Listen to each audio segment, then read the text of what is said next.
Malaquias, capítulo 4, dos versos 1 a 6, diz assim o seguinte, a palavra do Senhor. Pois eis que vem o dia, queimando como fornalha, todos os soberbos e todos os que praticam o mal serão como a palha. O dia que vem os queimará, diz o Senhor dos Exércitos, de modo que não lhes deixará nem raiz, nem ramo. Mas, para vocês que temem o meu nome, nascerá o sol da justiça, trazendo salvação nas suas asas. Vocês sairão e saltarão como bezerros soltos da estrebaria. Vocês pisarão os ímpios, pois eles se farão cinzas debaixo das plantas dos pés de vocês, naquele dia que preparei, diz o Senhor dos Exércitos. Lembrem-se da lei de Moisés, meu servo, a qual lhe prescrevi em Horebe para todo Israel, a saber, estatutos e juízos. Eis que eu lhe enviarei o profeta Elias, antes que venha o grande e terrível dia do Senhor. Ele converterá o coração dos pais aos seus filhos e o coração dos filhos aos seus pais, para que eu não venha e castigue a terra com maldição. No último domingo, eu estive aqui também pregando e nós falamos um pouquinho sobre Apocalipse 14. E aprendemos um pouco sobre o Evangelho Eterno, o que é o Evangelho Eterno, por que o Apocalipse qualifica a palavra Evangelho como sendo eterno. E aprendemos um pouquinho sobre o que é aquele anjo que carrega esse evangelho eterno pelo céu. Então, lá em Apocalipse 14, versos 6, 7, nós temos um anjo voando pelo meio do céu, levando, carregando um evangelho eterno. Ele prega esse evangelho a toda tribo, língua, povo e nação. Nós conversamos um pouco sobre isso no domingo passado. E hoje nós vamos continuar a falar sobre a mesma temática, só que agora em Malaquias, no capítulo 4. Então nós vamos entender hoje que relações tem o texto de Malaquias, capítulo 4, com o que nós aprendemos no domingo anterior. Quem não esteve aqui no domingo anterior ou não assistiu pela internet, pode depois dessa pregação em casa assistir, está na internet, o sermão, para entender melhor o sermão dessa noite.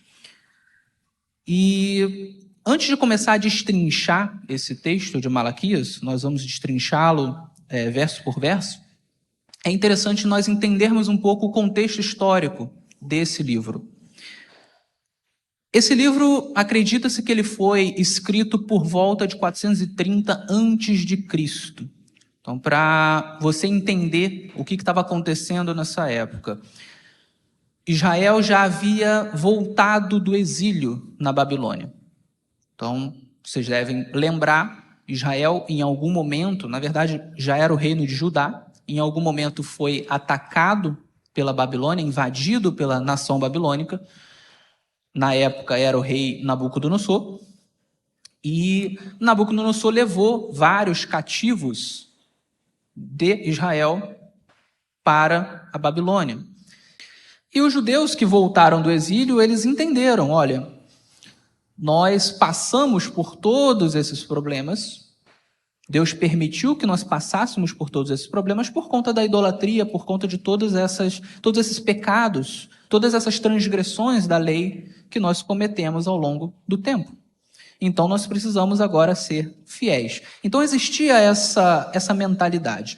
No entanto, embora agora os judeus eles estivessem um pouco mais distantes da idolatria, um pouco mais distantes daqueles pecados que levaram o povo ao exílio, o povo ainda tinha muitos problemas. E o livro do profeta Malaquias ele vai lidar com esses problemas. Então, por um lado, o povo de Israel ele não estava mais com um grave problema de idolatria.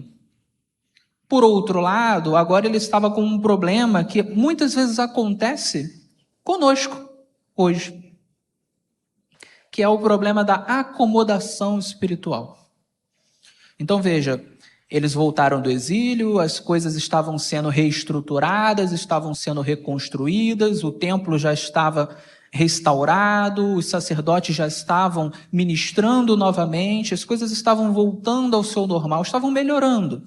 E agora eles caem em uma acomodação, em um comodismo espiritual. E o que acontece nesse comodismo, né? Quando a gente vai lendo o livro de Malaquias, ele é um livro curto, a gente lê muito rápido, a gente percebe que, por exemplo, os sacerdotes, eles já não tinham um cuidado tão grande com as coisas do Senhor.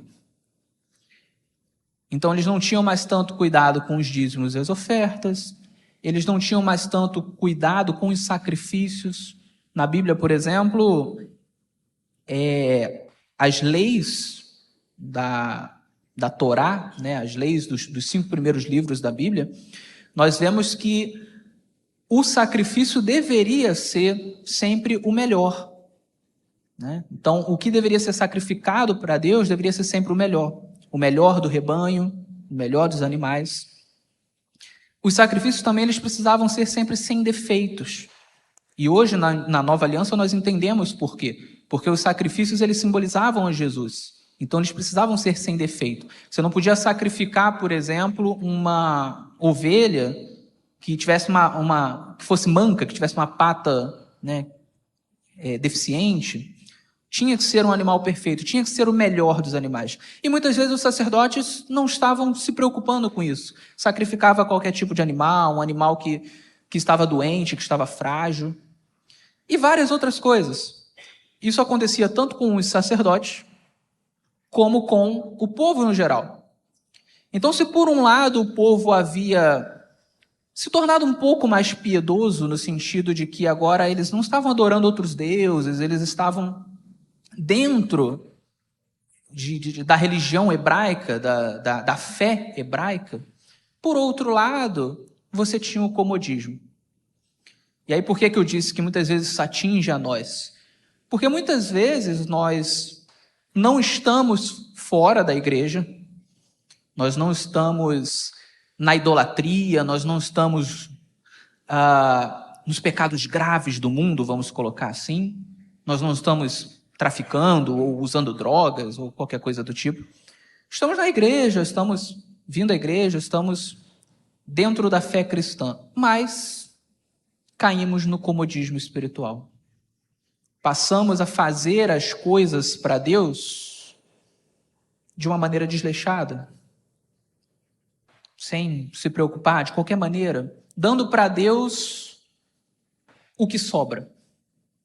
Então isso é uma coisa que atinge a nós. E é interessante a gente ler o livro de Malaquias sempre se colocando no lugar. Porque não é simplesmente, o povo daquela época estava agindo dessa maneira, isso não tem nada a ver com a gente. Não, tem a ver. Porque muitas vezes a gente age de uma maneira semelhante. É claro, guardadas as devidas proporções.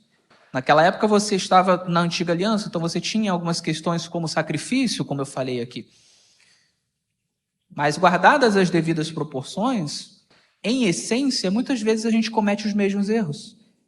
Muitas vezes a gente se acomoda, é comodista e passa a fazer as coisas de qualquer maneira para Deus. Então, o contexto, só para contextualizar, é esse. Malaquias ele é levantado por Deus para ele chacoalhar o povo, para ele mostrar que o povo não poderia continuar nesse comodismo, que o povo deveria olhar para Deus de uma maneira mais cuidadosa e olhar para as coisas de Deus de uma maneira mais cuidadosa. As orientações de Deus, os mandamentos de Deus, a lei de Deus precisava ser observada de uma maneira mais cuidadosa, de uma maneira mais piedosa, coisa que não estava acontecendo. E agora que a gente sabe esse contexto, a gente pode trabalhar um pouco melhor os versos, né? Então, no verso 1 é dito, né? Eu vou reler. Pois eis que vem o dia, queimando como fornalha. Todos os soberbos e todos os que praticam o mal serão como a palha. O dia que vem os queimará, diz o Senhor dos Exércitos, de modo que não lhes deixará nem raiz nem ramo. Então aqui no verso 1, o profeta, ele está dizendo, na verdade Deus está dizendo por meio do profeta, que vem um dia de juízo. Um dia em que os ímpios, eles serão destruídos, eles serão queimados, e não restará nada dos ímpios. E é interessante esse texto falar sobre esse juízo, porque um pouco antes, há alguns exemplos de pecados que estavam sendo cometidos no meio do povo. Um desses pecados, por exemplo, era o divórcio. É dito que muitos homens estavam trocando a companheira da sua juventude por uma mulher mais jovem. Então o homem se casava, passava um tempo, ele trocava para uma mulher mais jovem, se divorciava. E Deus diz: eu odeio o divórcio. Eu odeio isso que vocês estão fazendo. Vocês não estão sendo fiéis à mulher da sua mocidade, à companheira da sua mocidade. É desleal isso. Ele fala também sobre aqueles que estavam roubando o Senhor nos dízimos e nas ofertas. Então ele vai listando alguns pecados que o povo estava cometendo. E aí aqui no verso 1 ele fala: vai vir um juízo. Ou seja, o que o texto está dizendo? Ele está dizendo assim: prestem atenção, os pecados que vocês estão cometendo não vão ficar impunes. Quando você está no meio do povo do Senhor e você acha que você vai ficar impune só porque você está no meio do povo do Senhor, tome cuidado, porque você pode estar agindo como um ímpio. Se você está agindo como um ímpio, você é um ímpio. Jesus vai dizer, por exemplo, que o trigo, o joio e o trigo, eles crescem juntos. E quando Jesus fala isso, ele está dizendo que no meio da igreja você tem justos e injustos.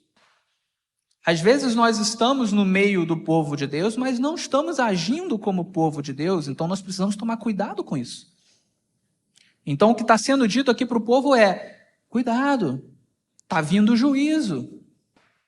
Se você acha que está tudo bem, que está tudo certo, mesmo você cometendo esses pecados, mesmo você sendo infiel à esposa, tome cuidado. Talvez você esteja se orgulhando demais. Porque ser povo do Senhor não é simplesmente estar no meio das pessoas que são do Senhor.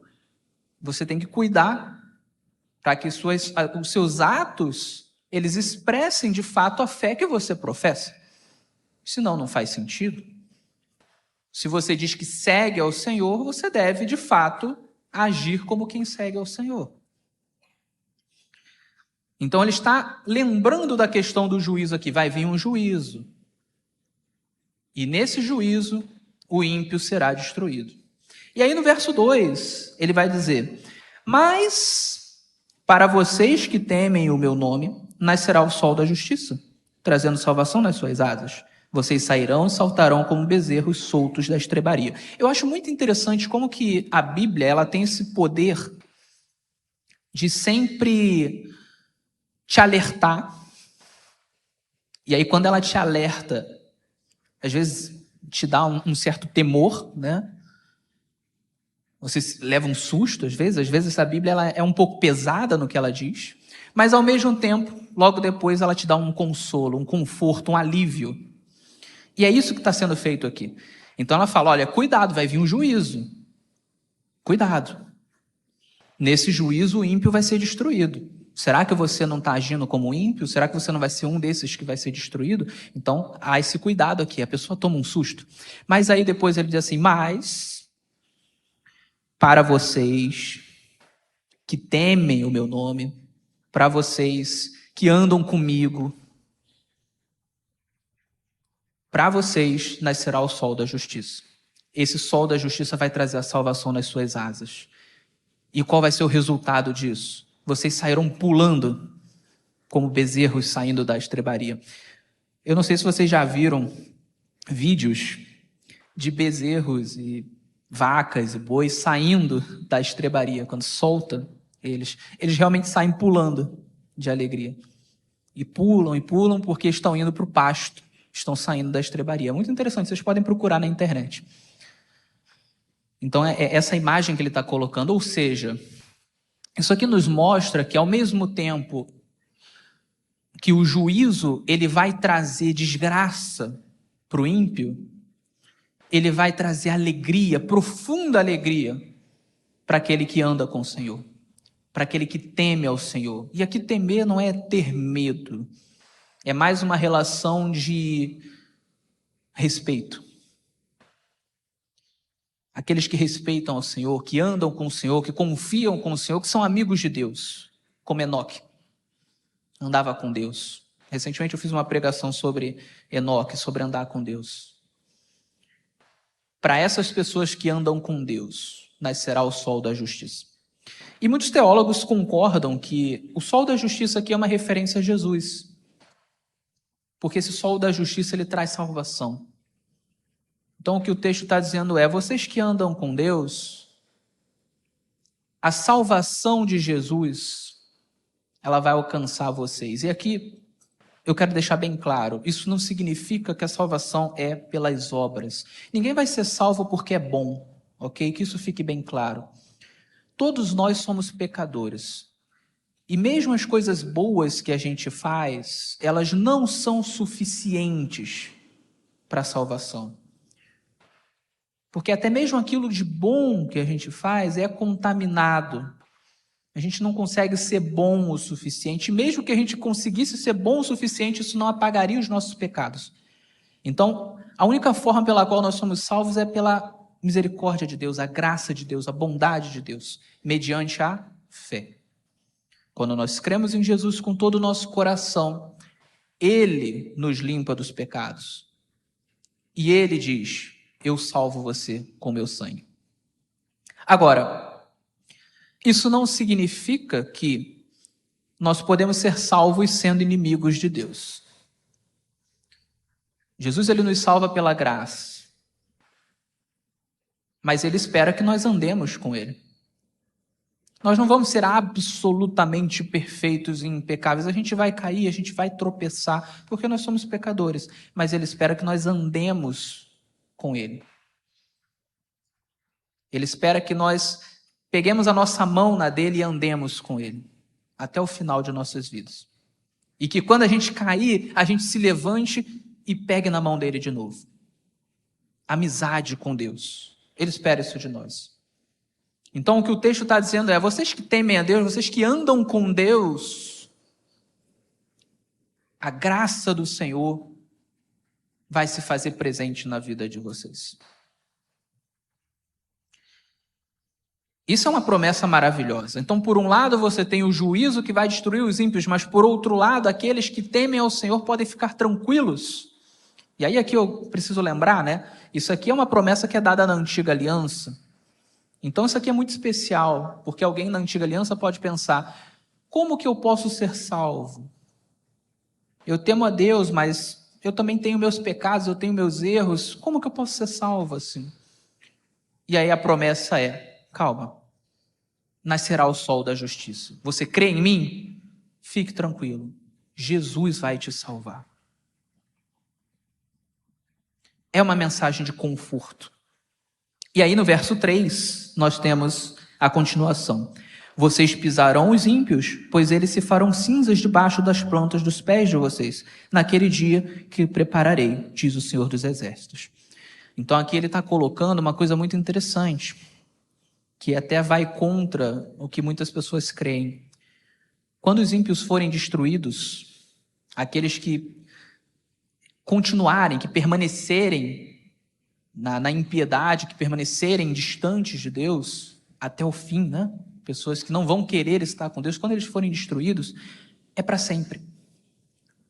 Não há na Bíblia o ensino de que esses ímpios continuarão vivos, queimando por toda a eternidade em algum lugar, que é o que se chama de inferno. Esse ensino não existe na Bíblia.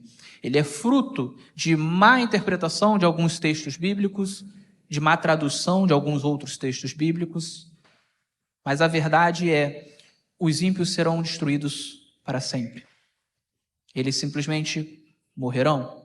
Como diz o Apocalipse, a segunda morte, a morte eterna. O que mostra que Deus também é misericordioso até mesmo com os ímpios. Ele não vai deixar os ímpios sofrendo para sempre. Nem faria muito sentido, né? Como que nós, salvos, ficaríamos bem sabendo que tem pessoas sendo torturadas por toda a eternidade? Não é esse o ensino bíblico.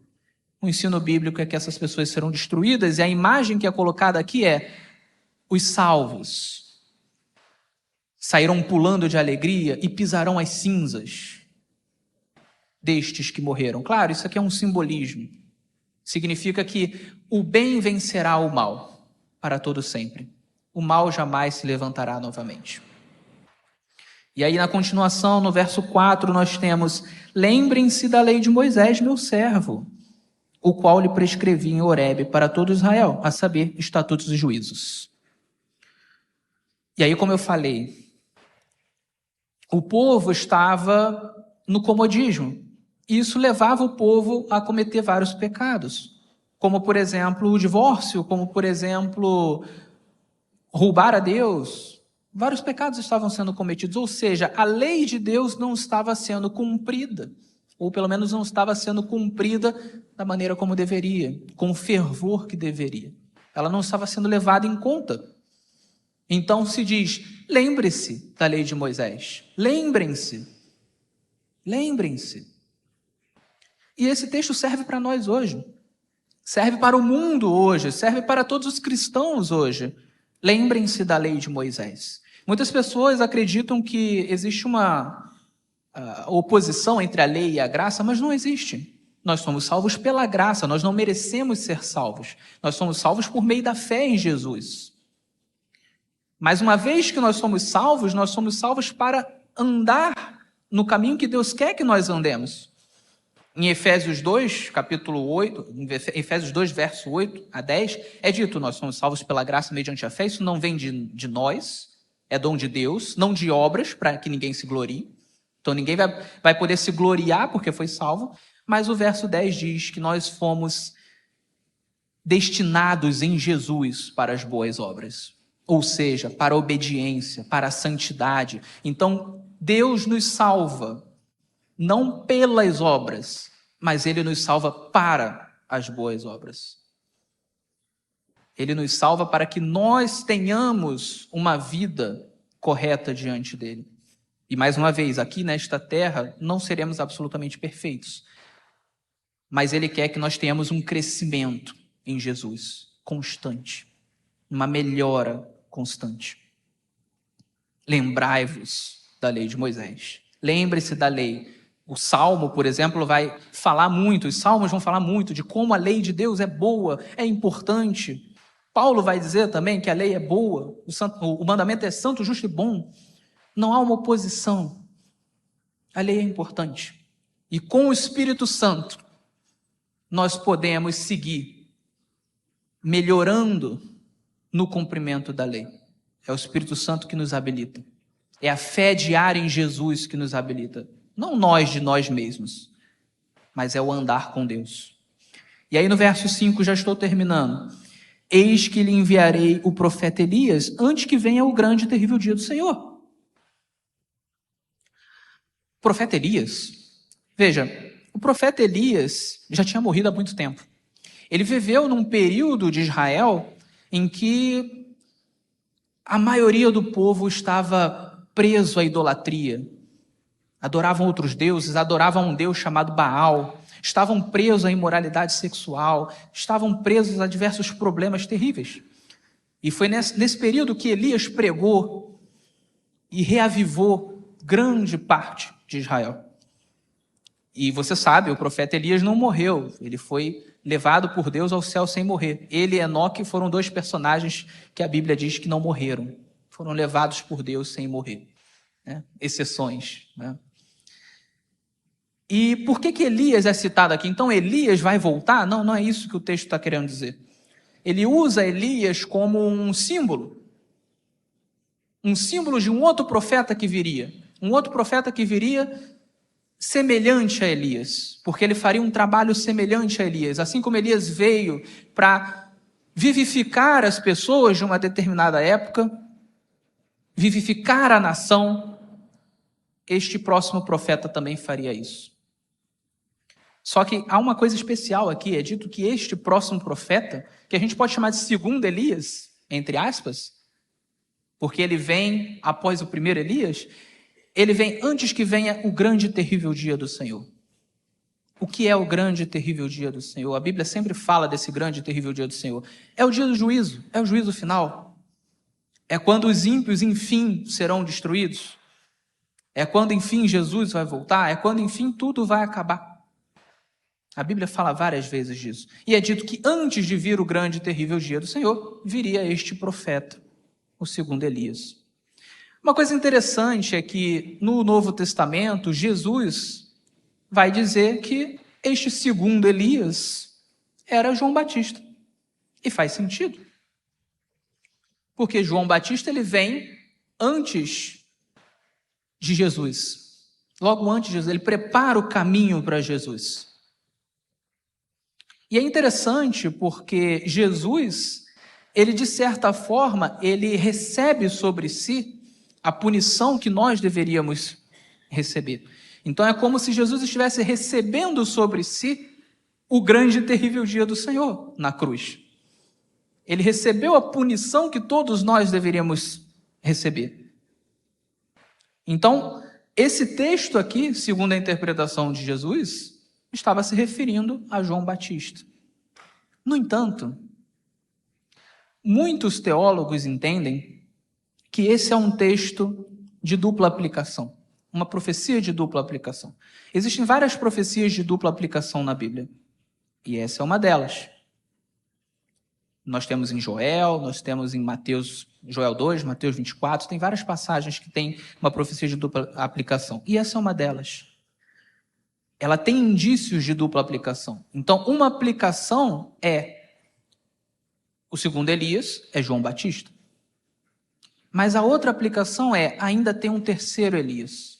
Por quê? Porque o texto fala do grande e terrível dia do Senhor. De certa forma, Jesus recebe o grande e terrível dia do Senhor nas suas costas na cruz. Mas isso não anula o fato de que ainda haverá um grande e terrível dia do Senhor, um juízo final onde os ímpios serão destruídos. Ou seja, se houve um Elias, um segundo Elias, que falou, que preparou o caminho antes de Jesus, então haverá um terceiro Elias, antes da volta de Jesus. Se a primeira vinda de Jesus tem um Elias, a segunda vinda de Jesus também tem um Elias. É o terceiro Elias. Não há tempo de eu detalhar o que eu estou dizendo aqui, mas o ponto é, o que o texto está dizendo é, antes de Jesus vir, a primeira vinda, haverá alguém que vivificará as pessoas. Antes de Jesus voltar, segunda vinda, também haverá quem vivifica as pessoas. Segundo Elias, terceiro Elias.